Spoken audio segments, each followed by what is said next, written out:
खींवसर विधानसभा क्षेत्र के विधायक रेवतराम डांगा पर लगे कमीशन खोरी के आरोप मामले में उनके द्वारा बीजेपी को जो जवाब दिया गया उससे पार्टी संतुष्ट नजर नहीं आ रही।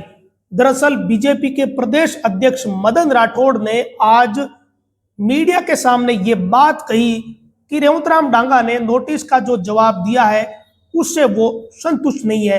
अब बीजेपी की अनुशासन समिति इस पर अपना अगला निर्णय लेगी।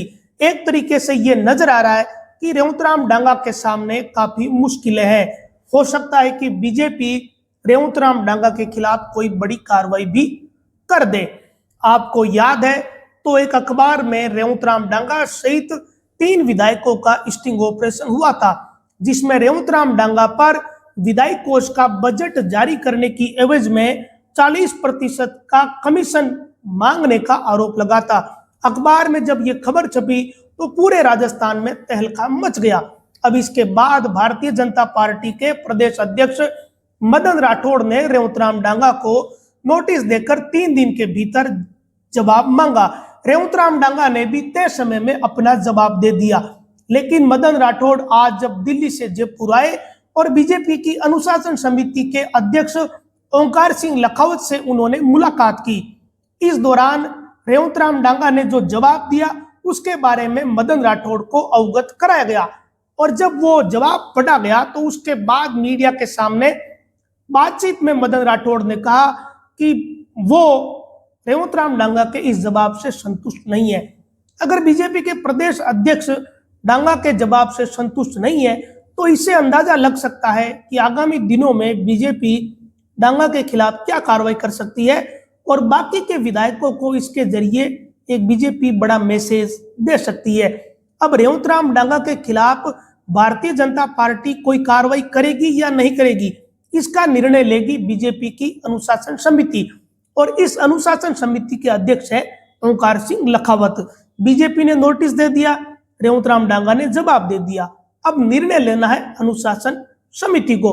हो सकता है कि यह निर्णय शाम तक आ जाए, कल तक आ जाए, 2 दिन में आ जाए, लेकिन निर्णय जल्दी आएगा, इसमें कोई ज्यादा किंतु परंतु नहीं है। इधर विधानसभा की सदाचार समिति भी मामले की जांच कर रही है, लेकिन वहां कल जब रेवतराम डांगा पेश हुए तो उन्होंने 15 दिन का समय मांग लिया। विधानसभा की सदाचार समिति से तो डांगा को 15 दिन का समय मिल गया, लेकिन भारतीय जनता पार्टी के नोटिस का जो जवाब दिया है उससे बीजेपी संतुष्ट नहीं हुई तो डांगा के लिए बड़ी मुश्किल है। अगर बीजेपी उन्हें पार्टी से निष्कासित करने जैसी बड़ी कार्रवाई कर देती है तो फिर रेवतराम डांगा के सामने बड़ा संकट होगा, क्योंकि फिर ना तो वो पार्टी के कार्यक्रमों में शामिल हो पाएंगे, ना ही वो बीजेपी के विधायक माने जाएंगे। ऊपर से उनकी विधायक कोष को भी फ्रीज कर दिया गया है। ये जब परिस्थितियां हैं तो फिर क्या स्थिति रहेगी अंदाजा लगाया जा सकता है। लेकिन अब आने वाले समय में पता चलेगा कि बीजेपी की अनुशासन समिति क्या कार्रवाई रेवतराम डांगा के खिलाफ करती है। एक और महत्वपूर्ण बात है कि कांग्रेस की जो विधायक है अनीता जाटव, उनके खिलाफ कांग्रेस को कार्रवाई करनी है। कांग्रेस ने उनको भी नोटिस दिया, तो दोनों पार्टियों में सबसे पहले कार्रवाई करके जनता के सामने कौन सी पार्टी जल्दी मैसेज देने की कोशिश करती है, ये भी देखने वाली बात रहेगी, और कौन सी पार्टी अपने विधायक का बचाव करती है, इस पर भी लोगों की नजर है। नमस्कार।